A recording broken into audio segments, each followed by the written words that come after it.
सो hey बच्चा party, welcome back to my channel Tanu classes. आज हम कर रहे हैं एक्सरसाइज 3.5 का क्वेश्चन नंबर फर्स्ट। तो देखिए फर्स्ट क्वेश्चन क्या है, which of the following statements are true. इनमें से कौन सी स्टेटमेंट ट्रू है और कौन सी फॉल्स है। तो सबसे पहले क्या है, if a number is divisible by 3 it must be divisible bye 9। यानी कि जो नंबर हमारा 3 से डिविजिबल होगा वो 9 से होगा। अब 3 की टेबल में 3 आता है, क्या वो 9 की टेबल में आता है? नहीं।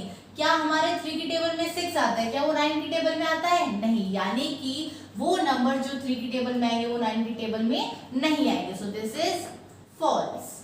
ठीक है, अब दूसरे वाले पे चलते हैं। बी पार्ट कह रहा है if a number is divisible by 9 it must be divisible bye 3। यानी कि जो नंबर 9 से डिवाइडेड होंगे वो 3 से भी डिविजिबल होंगे। अब 9 की टेबल में 9 आता है, 3 की टेबल से डिविजिबल है, यस। उसके बाद क्या आता है 18, 18 भी 3 से डिविजिबल। यानी कि जो नंबर्स 9 की टेबल में आ रहे हैं वो 3 से डिविजिबल है। So this is true.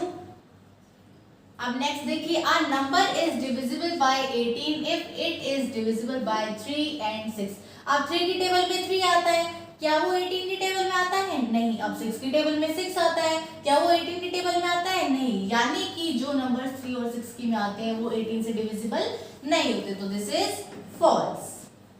अब नेक्स्ट देखिए, if a number is divisible by 9 and 10 both, दोनों से होंगे। 9 की टेबल में ऐसा कौन सा नंबर जो 10 से भी हो जाएगा? वो है 90।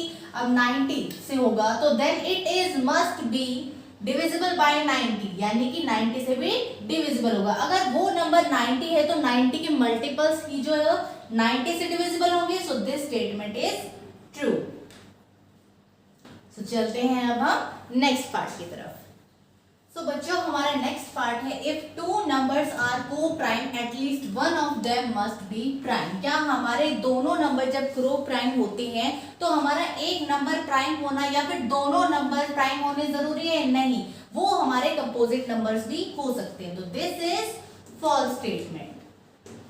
अब नेक्स्ट देखिए क्या कह रहा है, all numbers which are divisible by 4 must be also divisible by 8। अब 4 1 जा 4 होता है, क्या वो 8 से डिविजिबल है?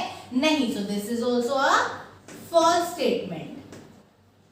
अब देखिए नेक्स्ट क्या है, all numbers which are divisible by 8 must be divisible by 4। 8 1 जा 8 जो कि 4 की टेबल में आता है, 8 2 जा 16 जो 4 की टेबल में आता है। यानी कि जो नंबर्स हमारे 8 की टेबल में आ रहे हैं वो 4 से डिविजिबल है। So this is true. अब चलते हैं हम नेक्स्ट पार्ट की तरफ। सो हमारा नेक्स्ट पार्ट है, if a number exactly divide two numbers it must exactly divide their sum. यानी कि अगर हमारे पास 4 और 6 है तो ये हमारे 2 से डिविजिबल है।